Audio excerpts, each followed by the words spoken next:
โอเคថ្ងៃនេះថ្ងៃទី25ថ្ងៃនេះថ្ងៃ Christmas Day ឥឡូវមកដល់ផ្ទះមិត្តភ័ក្តិនៅណានៅ នៅ Washington នៅនេះ Maryland ហ្នឹងមក Maryland ណា អូខេ Washington Maryland Fort Washington ដូចតែគ្នាជាប់តែគ្នា Virginia អូខេឥឡូវនេះចំភៅធំ ចំភៅធំ ឈ្មោះធីតា Hi good morning from ចំទុកខាងមិញអូខេ Washington ឥឡូវនេះកំពុងធ្វើអីចំភៅហើយចំភៅឈ្មោះអីមិនតាន់សួរផង ធីតា Hello ធីតា អូខេ from យ៉ារិនរស្មី អូយ៉ារិន ចាឥឡូវនេះកំពុង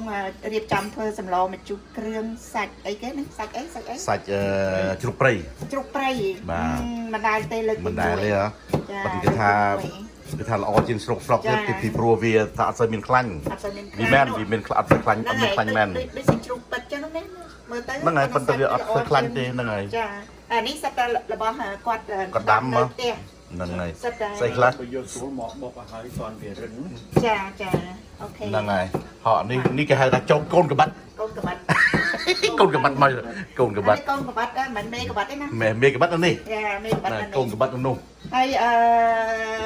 អ្នកកាន់កាមេរ៉ាមែនគឺ បាទសម្ដេចព្រោះអីអ្នកចាំភ្លក់ បើសម្ដេចអ្នកហត់ហើយតើអ្នកធ្វើម្ហូបនេះជាណាទៅនឹងមកខ្ញុំដូចមហាក្សត្រ ហើយមហាក្សត្រីអូហើយសូមជូនពរបងប្អូនជនរួមជាតិខ្មែរសូមឲ្យប្រទេសខ្មែរយើងផុតពីសង្គ្រាមហើយនឹងសូមឲ្យមានសេចក្តីសុខនិងសន្តិភាពឆាប់ហើយជួយគ្នារួមគ្នាដើម្បីការពារប្រទេសយើងគឺមានសុភាសិតមួយគេថាជួយខ្លួនឯងមុនទៅមានគេជួយយើងក្រោយណាបង ហ្នឹងហើយ ឥឡូវថាជួយយ៉ាងម៉េចឥឡូវយើងជួយរបៀបយ៉ាងម៉េចអ្វីដែលហៅថាជួយខ្លួនឯង ហើយហ្នឹងហើយអូខេឥឡូវនិយាយពីរឿងម្ហូបយើងវិញទៀតឥឡូវនឹងកូនកបាត់ដល់ពុកអង្គុយដៃកូនកបាត់ ហើយនេះបងប្រុសម្ចាស់ផ្ទះចិត្តល្អណាស់គាត់ហ្នឹងហើយ ជាមនុស្សល្អណាស់ខ្ញុំអត់ដែលស្គាល់គាត់ទេនៅលើទីអូមកអាមេរិក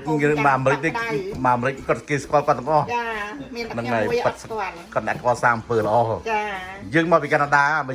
ធីតាមកពីកាណាដាអ្នកនៅអាមេរិកគេស្គាល់ហើយ ចា ប្រខ្ញុំមកពីកាណាដាដែរខ្ញុំស្គាល់គាត់តាំងពីយូរ ហើយចា គាត់តាំងពីយូរ ពួកខ្ញុំអត់ដែលសូវបានមកលេងនៅខាងអាមេរិកទេ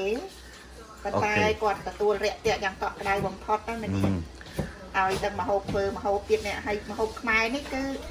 ពេញតែម្ដងមានគ្រប់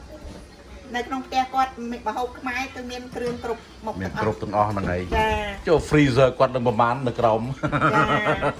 ចាឥឡូវសូមគ្រប់លាបងប្អូនជនរួមជាតិទាំងអស់ចា សូមបាយបាត់ សុខសប្បាយចា សូមបាយបាត់ អស់គ្នា អូ